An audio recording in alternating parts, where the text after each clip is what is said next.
So welcome to our second session. In this one we're going to be talking about the transmitter and how to set up your transmitter to get ready for locating.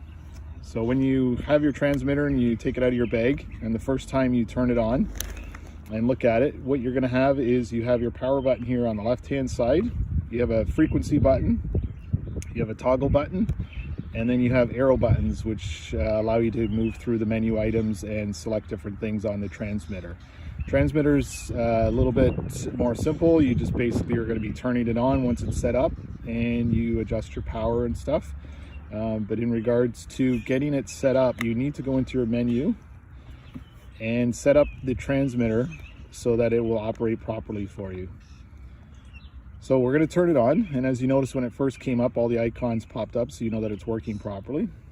And in this case we have 33 kilohertz is selected, and there's no power output on this one, and your battery is right here. It shows you how much battery you have, and again, we're 0%. The bar graph here will show you how much transmit power, just in a graphical way. It'll show you how it's working. So, but before we turn it on and start locating, what we want to do is go into the menu. So when you want to go into your menu, you're going to push the power button, just a quick little push, and then that will allow you to get into your menu. You'll see that usually always the first thing that comes up is your volume. Now, if you notice above the F and the toggle key, there are two little arrows, and those are your sub menu buttons. So if you want to back out of something, you're going to use the left arrow, and if you want to select something and get into it, you're going to use the right arrow. So in this case, we want to set up the volume, so we're going to get into it by hitting the right arrow key, and this is where you use your up and down button. So as you can see, the volume is changing from 0, 1, 2, 3. So 0 is obviously no volume, and 3 would be your highest volume. So I'm going to leave it on 0 volume because I don't like to hear my transmitter buzzing, but you're free to choose whichever volume you want to know that your transmitter is actually on and working. So now that I've done my volume, I'm going to back out of it, and I'm going to use the arrow key to go to my next selection. So this one here is your frequency selection. As you know, on this transmitter and receiver, there's multiple frequencies, but a lot of times you only use 2 or 3 frequencies. So this is how you're going to select which frequencies you want to be able to look at, so you don't have to scroll through all the different frequencies. So as we're on frequency, we want to get into frequency, and what will show up is your very first selection. So AKFF is your 8 kilohertz fault finding, which you guys will be doing. So we're going to leave that one on, but to make sure it is on, we're going to use the right arrow key. And you notice how it says on. If I wanted to turn it off, I would just hit the arrow button, and again we'll hit the arrow button to turn it back on. So in this case we want to leave it on, so we're going to back out. And as I scroll through my different frequencies, you'll notice 256, 285, these are all the different frequencies that you can use for your locating. So let's say we're on 460 and we don't want to see it because we know we're not going to use it very much. We would go into it, and as you notice, in this case it's already in the off position, so we'll leave it there. So we'll back out to our frequencies, and you can do this for all your frequencies for whichever ones you want.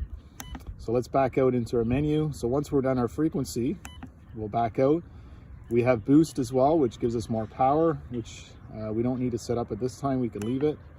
You'll select your language, which is already in the English language. This other one here is your battery. This one's very important for setting it up, as if you don't have this proper selection for your battery, you will probably either you won't get the life out of your batteries that you should. So in this case, we go into the menu and it says alkaline, which is what the transmitter here is working off. We're working off regular alkaline batteries, so we can leave it on there. If you were to get rechargeable batteries, you would just scroll up. If it's a lithium ion, you're going to pick lithium ion, and if it's nickel metal hydride, then you pick that one. So we're going to leave it on alkaline because that's what we have on this transmitter here. So we back out of it, continue to scroll through our menu selection, and we can go right back to volume. So there's a quick setup. Those are usually the 3 things that you're going to need to set up: is your volume, your frequencies, and your battery, so that you don't wreck your batteries or lessen the life of your batteries. And in regards to the transmitter, if you want to change your batteries, or when it comes time to change your batteries, which you're going to have to do, it's right on the bottom here.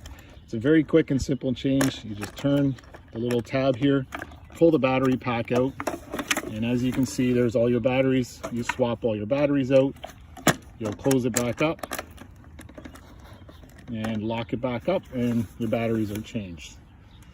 And that's the end of our session for the transmitter, and our next one will be for the receiver.